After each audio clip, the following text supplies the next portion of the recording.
Bonjour, aujourd'hui j'ai un sujet à vous partager directement.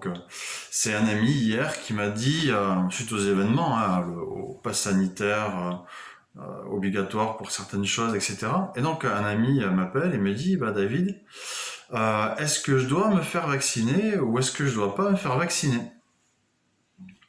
Question. J'ai dit, pourquoi tu te poses cette question? Alors, il me répond, bah voilà, parce qu'en fait, ma mère, elle doit monter sur Paris. Et donc voilà, sa mère est malade, il s'en occupe avec sa sœur. Il doit la faire monter sur Paris. Mais il peut pas le faire tout de suite. Et lui, il est plutôt dans le sud. Ça va être ce que Emmanuel Macron appelle un long trajet. Alors là, le sujet, pour le coup, ce qui est du vaccin, je pense que ça peut être appliqué à plusieurs choses, hein, parce que il y a pas mal de chrétiens qui se posent la question et qui disent oui, alors là on va plus pouvoir acheter, on va plus pouvoir faire ceci, et ils mettent ce pass sanitaire en rapport avec l'Apocalypse et le fait d'avoir la marque de la bête. Donc moi je pense qu'il faut rationaliser les choses.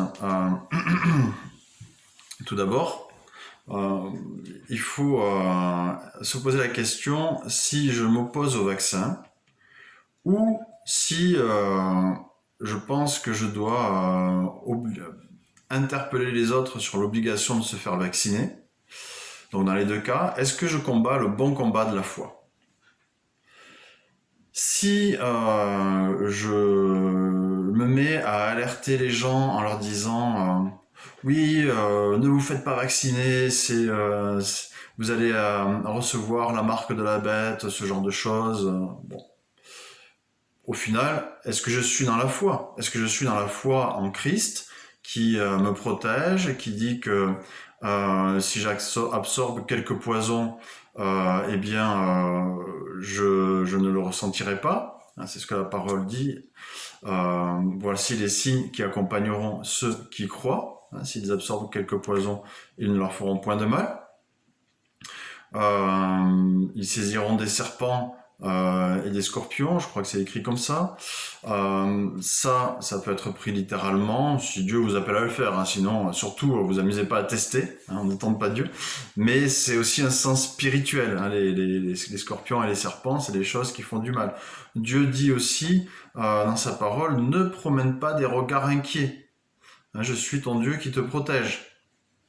Donc, si j'alerte comme ça, si je cours, si je m'affole, est-ce que je suis vraiment dans la foi? Ben, je ne crois pas. Et si j'oblige les autres à se faire vacciner en leur disant oui, vous devez absolument vous faire vacciner parce que vous risquez d'avoir le Covid et sinon on s'en sortira pas, etc. Là non plus, je crois pas que je suis dans la foi. Parce que j'ai un Dieu qui dit je suis l'Éternel, ton Dieu, qui te guérit et qui veille sur toi. Donc, cela, je pense que au niveau du vaccin, au niveau chrétien, hein, je ne parle pas au niveau des autres personnes, mais au niveau chrétien, moi ce que je pense vraiment, c'est que on est dans un rapport de l'intimité avec Dieu, avec notre Papa céleste, avec qui on peut en parler et qui par son Esprit Saint va nous convaincre de ce que nous avons à faire chacun, qui de se faire vacciner, qui de ne pas se faire vacciner, hein, puisqu'on sait très bien aussi qu'il peut y avoir des risques, il y en a eu, peut-être que maintenant il y en a moins, mais peut-être qu'il peut y en avoir de nouveaux, ça on ne sait pas. Mais c'est l'Esprit Saint qui va convaincre chaque personne de savoir ce qu'il doit faire pour lui, pour elle, et pas aux autres de s'en mêler et de se bagarrer pour savoir s'il faut euh, obliger ou pas obliger. De toute façon, nous, simples citoyens, quel pouvoir avons-nous dessus? euh, Prions, demandons à Papa de diriger le cœur des dirigeants de ce pays, de l'incliner dans sa volonté. C'est à ça que nous sommes appelés. Et après, il y a une question de nécessité. Donc je dis à mon ami, écoute, en vérité, euh, si tu dois emmener ta maman à Paris, obligatoirement, tu vas devoir te faire vacciner. Puisque tu n'as pas le permis, tu n'as pas de voiture. De toute façon, même si tu n'as pas le permis et que tu as une voiture, bah Dieu t'interdit de conduire, parce que tu dois respecter les lois de ton pays. Donc, à partir de là, tu vas être obligé de faire un long trajet. Et donc, en prenant le train ou le bus ou peu importe, puisqu'ils n'ont pas les moyens de prendre le taxi, il faut quand même pas exagérer, prendre un taxi du sud jusqu'à Paris, ou alors faut être assez riche, ce qui n'est pas son cas.